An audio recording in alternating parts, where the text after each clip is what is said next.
হ্যাঁ ভাই। তো হ্যালো। হ্যালো। হ্যাঁ, বলেন। হ্যাঁ, তো এই ম্যানেজার স্যারের সাথে কথা বলার পরে যাক উনি আন্তরিকতা মানে দেখাইছে আমার উপরে, মানে বলছে যে দেখেন আনের ঠিক আছে 3 তারিখ পর্যন্ত সময় দিছি, আপনার টাকাটা পরিশোধ করে দেন। আর এরপর একটাও মানে 20 তারিখের ভিতর পরিশোধ করে দিন। তা আমি বলছি স্যার ঠিক আছে ইনশাল্লাহ আমি দিব। তো মনে করলেন ফিসিলে যে মাসেরটা, এই মাসেরটা অলরেডি আমার 25 আর 7 মানে 32,000 টাকার মতো দিয়ে দিছি। আর মনে হয় হয়তো 22-23,000 টাকার মতো রয়েছে আর কি। ওইটাও মানে আমি চেষ্টা করতেছি যেন যত তাড়াতাড়ি পারি এই আর কি, বুঝছেন নি? তো তা আমি বলছি আরে ভাই আপনাদের লগে তো আমার তো বন্ধুত্বের সম্পর্ক। আপনারা যে আমারে এভাবে বললেন যে আমার বাড়িতে যাই উঠবেন, কিন্তু আপনারা তো আমার একটা ফোন দিয়ে বলতে পারতেন যে ভাই এ আপনার কি সমস্যা, একটু টাকাটা পরিশোধ করে দেন। ঠিক আছে নি? কয় এটা ঠিক আছে, এখন ভাই টাকা না দিলে আমরা বাড়িতে যাই উঠবো। তা আমি বলছি আচ্ছা যাক, পরে উনি সময় দিছে আর কি, বুঝছেন নি? স্যারও সময় দিছে, কয় ঠিক আছে 3 তারিখের ভিতরে টাকাটা দিয়ে দিন। এই আর কি ভাই। আসলে ভাই প্রথম কথা হচ্ছে আমি অফিসে নাই, আমি ছুটিতে, বুঝলেন। জি আমি দেখতে অবস্থা হচ্ছে না। জি আর দ্বিতীয়টা হচ্ছে ম্যানেজার ইয়ান যে থেকে আসছে কর্মী ছিল, জি মাঝে 1 বছর ব্যাংকে কাছে গেছে, ব্যাংকে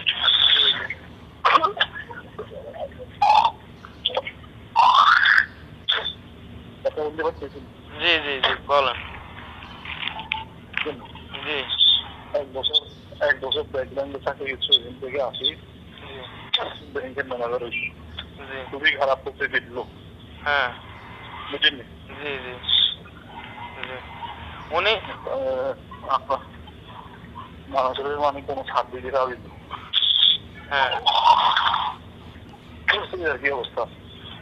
হ্যাঁ উনি বহুতবার গরম হওয়ার চেষ্টা করছে কিন্তু গরম হইতে পারে না। কয় ভাই আমি এখন গরম থাকার কথা, কিন্তু তারপরে আমি আপনার লগে গরম হইতে পারতেছি না বা গরম হইতেছি না, বুঝছেন নি? তো আমি কইলাম ভাই আমি ম্যানেজার হিসাবে আপনার লগে এখনো যে আমি গরম হই নাই, ঠিক আছে নি? এটা আমি এখনো মানে নিয়ন্ত্রণে আছি। এই আর কি ভাই, যাই হোক এখন বিষয়টা হচ্ছে ভাই আপনারা আমগো উপকার করছেন। আমি হ্যারে বারবার রিকোয়েস্ট করছি এবং কি আমি বলছি ভাই আমি আপনার কাছে ছোট হইতেছি, আমি আন্তরিকভাবে ছোট হইতেছি, আমি আপনারে বলতেছি বারবার। তো উনি মানে মানে নিবে না মানবে না। তা আমি বলছি ভাই আপনি আমার বাড়িতে গেলে দেখা গেছে মান সম্মান আমারও যাইবো আপনারও যাইবো। হ্যাঁ হয়তো আমার বেশি যাইবো, কিন্তু একটা জিনিস কি একটু মানবিক দিক দিয়ে চিন্তা করেন বা একটু ইতন করেন। পরে আর কি শেষ মুহূর্তে যাই আর কি রাজি হয়েছে। আচ্ছা যাক, তারপরও আলহামদুলিল্লাহ আমার কথা হচ্ছে ভাই আপনারা আমাদের উপকার করছেন, আমার পাশে ছিলেন, সেই হিসেবে আমিও যেন আপনাদের জিনিসটা শেষ করে দিতে পারি, বুঝছেন? এই আর কি, চেষ্টা করতেছি ভাই। হ্যাঁ এটাই। যাক, কথা কথা দিতে ভালো হচ্ছে এখন। জি ভাই। আমি দেখতে অত আমি কথা দিতে চেষ্টা করি না, আমি দেখতে অত সুযোগ স্যার আমি কথা বলতেছি, আমি কথা বলা লাগে।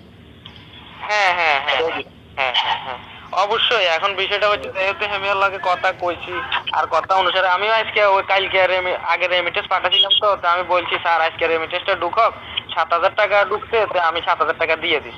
ভাই আপনারা আমগরে ঋণ দিচ্ছেন, আপনার টাকাটা আমার পকেটে রাখি আমি রাজাগিরি টাকা কোনো লাভ নাই।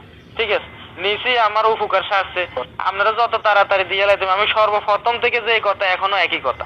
ঠিক আছে, দিয়ে লাইতে পারলে আমার চলে গেল, সুসম্পর্কটা থাকলো। ঠিক আছে, তো এখনো একই অবস্থা। আমার কথা হচ্ছে আমি যেন সুসম্পর্কটা বজায় রাখতে পারি, চেষ্টা করতেছি আপ্রাণ। ঠিক আছে, যদি কোনো সমস্যা হয় তো আপনাদেরকে তো আমি শেয়ার করি ভাই আমার এই সমস্যাটা হয়েছে, আমার একটু ছাড় দিতে পারেনি, এই জিনিসটা তো আমি জিজ্ঞেস করি। হ্যাঁ হ্যাঁ এটাই আরে ভাই। এখন যাই হোক, আপনি তো এত জ্বর লই আসলে আমার ফোন দিছেন, আমি আর কি করতাম। আপনার কাছেও দুঃখিত, হয়তো স্যার আপনাদের কিছু কইছে ইয়েলে বলি মানে আপনি আরে ফোন দিছেন। না না, আমারও কিছু বলো না, আচ্ছা আমারও কিছু বলো না, আমারও দেখবে লাগে আচ্ছা আচ্ছা একশো এদিকে। ও আচ্ছা আচ্ছা যাক, আল্লাহ ভরসা। তো ভাই ওষুধ টষুধ খা না, দোয়া করি যেন আল্লাহ সুস্থ করে দেয়। তো সুস্থ হইলে আরেক সময় কথা বলুন নি কেন?